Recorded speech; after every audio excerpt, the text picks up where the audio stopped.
ہر شخص کے حصے میں، ہر شخص کے حصے میں میرے نبی پاک نے عزت لکھی، ہر شخص کے حصے میں۔ رسول پاک نے وقار، رشتوں کو حضور نے اتنا مضبوط کر دیا، اتنا مضبوط کر دیا کہ رشتے رشتے نہیں درد بن گئے۔ ماں کا نام آتا ہے تو آنکھوں میں آنسو آ جاتے ہیں نا، ماں کا نام آتا ہے تو دل تڑپتا ہے نا۔ یار یہ انقلاب ہے جو میلاد والے رسول نے برپا کیا، ورنہ حضرت طارق ابن عبداللہ کہتے ہیں میں حضور کے اعلان نبوت سے پہلے بھی مکے آیا تھا۔ آپ فرماتے میں نے ایک بوڑھی عورت کو، ایک نوجوان کو گلے میں رسی ڈال کے گھسیٹ کے لے جاتے دیکھا، تو میں نے اس سے کہا کہ یہ کیا کر رہے ہو، کون ہے یہ بی بی، کیا مسئلہ ہے؟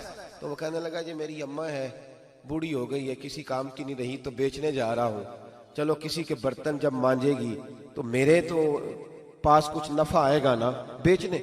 یہ داستانیں نہیں، ابھی بھی جن لوگوں کی طبیعت سخت ہوتی ہے وہ قتل نہیں کر دیتے ماں باپ کو۔ واقعہ سنے نا آپ نے کہ ابا میرے نام زمین نہیں کر رہا تو مار دیا۔ جب کلیجے سخت ہوتے ہیں تو کام ہو جاتا ہے۔ ایک طرف وہ منظر تھا اور ایک طرف یہ منظر ہے کہ حضرت حلیمہ سعدیہ رضی اللہ تعالی عنہ، ان کا نام نہیں ہے حضرت حلیمہ کا مسلم شریف میں، وہ امام زرقانی نے لکھا ہے، ورنہ مسلم میں یہ روایت اپنے اصل انداز میں موجود ہے۔ حضرت ابو ہریرہ رضی اللہ تعالیٰ عنہ فرماتے ہیں کہ جناب حلیمہ بوڑھی عورت، سادی عورت، اگر آپ کبھی معاشرتی لحاظ سے حضرت حلیمہ کا انداز دیکھیں گے نا، توجہ ہے میری بات پر، سمجھ آ رہی ہے آپ حضرات کو؟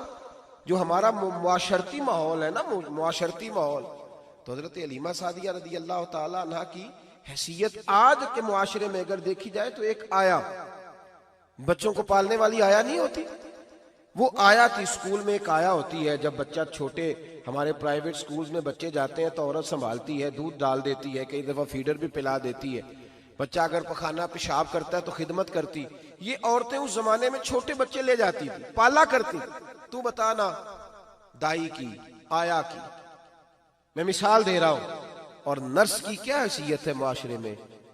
اور حضرت حلیمہ سعدیہ جب نبی پاک کو واپس لے کے آئی تھی تو چلو کچھ نہیں، لیکن نہ کچھ معاوضہ بھی انہیں حضرت عبد المطلب نے عطا کیا تھا۔ جناب آمنہ نے انہیں کچھ، ایک معنی یہ بھی ہو سکتا تھا کہ پیسے دے کے یہ کام کرایا، معنی ہو سکتا تھا۔ آج جو گھر میں اماں برتن دھوتی ہے اس کی کیا حیثیت ہوتی ہے؟ وہ تو بیچاری جن برتنوں کو دھو کے ہمیں دیتی ہے، بعد میں انہی برتنوں میں ہم انہیں کھانا کھانے کی اجازت نہیں دیتے۔ لیکن میرے رسول پاک نے رشتوں کو عزت دے دی، اس طرح کی عزت دی، اس طرح کی عزت دی کہ جناب حلیمہ مسجد نبی کا دروازہ گزری ہی تھی کہ حضرت ابو ہریرہ فرماتے ہیں نبی پاک ممبر پر اٹھ کے کھڑے ہو گئے، رسول پاک کھڑے ہوئے، نبی پاک۔ میں کبھی کبھی یہ روایت دیکھتا ہوں تو میرا دل کرتا ہے میں اپنے آپ سے پوچھوں، میرا دل کرتا ہے میں اپنے یاروں دوستوں خطباء سے، واعظین سے، پیروں سے، مشائخ سے پوچھوں کہ تو بھی بتا، جب تو شاگردوں کو پڑھا رہا ہوتا ہے اور تیرے ابا جی آتے ہیں تو کبھی اٹھ کے کھڑا ہوا ہے؟ اپنے جیسے لوگوں سے، اچھے علماء کی بات نہیں کرتا، کبھی سوال کرو۔ یہ بڑا مشکل کام ہوتا ہے، بڑا مشکل کہ عالم دین تقریر کر رہا، والد آ جائے، بندہ اٹھ کے کھڑا ہو۔ لیکن رسول پاک نے عزتیں دی، وقار دیا۔ جناب حلیمہ داخل ہوئی تو حضور منبر پہ کھڑے ہوئے اور اتنی تیزی سے حضور آگے بڑھے، اپنی چادر کو اتارا اور پھر میرے رسول نے زمین پہ بچھایا، اور پھر حضرت حلیمہ سعدیہ بیٹھ گئیں۔ اور جناب ابو ہریرہ فرماتے ہیں جتنی دیر نبی پاک ان کے سامنے بیٹھے رہے، اتحیات کی حالت میں بیٹھے رہے۔ حضور نے رشتوں کو وہ وقار دیا، وہ حسن دیا کہ رشتے درد بن گئے ہیں۔ اب ماں کا نام دل میں بعد میں آتا ہے، زبان میں بعد میں آتا ہے، آنسو پہلے آتے ہیں۔ اب ماں کا رشتہ ایک وقار ہے، ایک حسن۔ الحاوی للفتاوی میں امام جلال الدین سیوطی رحمت اللہ لکھا ہے، فتح مکہ کے بعد نا کمال ہو گیا، وَرَأَيْتَ النَّاسَ يَدْخُلُونَ فِي دِينِ اللَّهِ أَفْوَاجًا، فوجوں کی فوجیں دین میں آ گئی۔ ایک زمانہ تنہائیوں کا ہوتا ہے، ایک عروج کا ہوتا ہے۔ عروج کے زمانے میں بڑے تعلق، بڑے رش، بڑی باتیں۔ اب حال یہ تھا فتح مکہ کے بعد کہ پہلے تو ایک آدھ آدمی کلمہ پڑھتا تھا، فوجوں کی فوجیں آتی۔ ایک دن نہ نبی پاک نماز پڑھانے آئے مسجد میں، میرے نبی پاک صلی اللہ علیہ وسلم جب مسجد میں آئے تو مسجد کھچا کھچ بھری ہوئی، گلیاں بھی بھری، 10,000 کے قریب لوگ مدینے میں جمع۔ حضور کے پیچھے نماز پڑھنے کے لیے. پڑھیے صلی اللہ علیہ وسلم. نبی پاک صلی اللہ علیہ وسلم تشریف لائے نا، جیسے ہی مسجد میں داخل ہوئے تو 10,000 کا مجمع اٹھ کے کھڑا ہو گیا. ہمارے لیے لوگ کھڑے ہوتے ہیں تو ہماری آنکھیں پرنم نہیں ہوتی، بلکہ ہم اپنا حق سمجھتے ہیں. ہم کہتے ہیں ان کا بنتا ہے کھڑے ہونا. حالانکہ بھائی دنیا سب کے لیے کھڑی نہیں ہوتی. جب کوئی کھڑا ہونا تو نظر جھک جانی چاہیے اور تیرے دل میں خیال آنا چاہیے کہ یا اللہ مجھ پہ رحم ہی رکھنا، اے اللہ میری پردہ پوشی کرنا، یا اللہ یہ تیری دی ہوئی عزت ہے، مہربانی کر خفیہ تدبیر سے محفوظ فرما. کہ ہمیں احساس نہیں ہوتا الا ماشاءاللہ. اللہ کے محبوب داخل ہوئے تو 10,000 کا مجمع کھڑا ہو گیا. 10,000 آدمی کھڑا ہو تو ایک کیف بنتا ہے.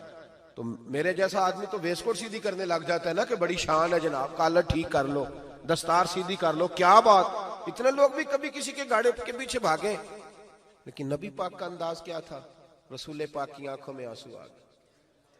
10,000 آدمی کھڑا ہوا، حضور رو پڑے اور اتنا روئے کہ جناب ابو ہریرہ رضی اللہ تعالی عنہ فرماتے ہیں کہ میں نے نبی پاک کے سینے سے آواز نکلتی دیکھی.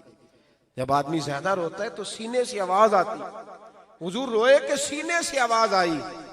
آپ فرماتے ہیں پھر حضور نے آنسو پوچھے، پھر نماز مکمل ہوئی.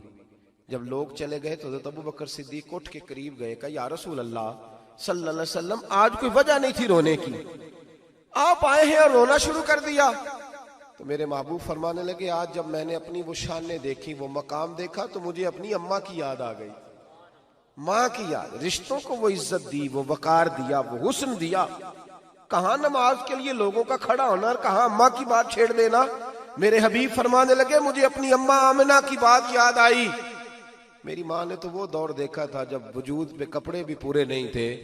دل کرتا تھا آج اماں موجود ہوتی، میں نماز پڑھانے آتا، اللہ اکبر کہہ کے نیت باندھتا، سبحانک اللہ کے بعد سورہ فاتحہ پڑھتا اور سورہ فاتحہ مکمل پڑھ لیتا کہ میری اماں آمنہ کو کوئی کام یاد آتا. وہ پردہ سرکا کے کہتی بیٹا محمد میری بات تو سننا. تو محبوب فرماتے اللہ کی عزت کی قسم میں نماز چھوڑ دیتا، پہلے ماں کی بات سن کے آتا. میں چھوڑ دیتا نماز.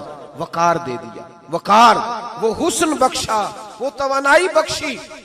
کہتے پہلے تو حضور رو رہے تھے نا، جب حضور نے وضاحت کی تو پھر سارے رونے لگ گئے، پھر سب رونے لگ گئے. پھر اپنا اپنا درد، اپنا اپنا ذوق، اپنا اپنا شوق. کیوں نہیں تو ماں کو عزت دیتا؟ کیوں نہیں تو چند گھڑیاں باپ کو ٹائم دیتا؟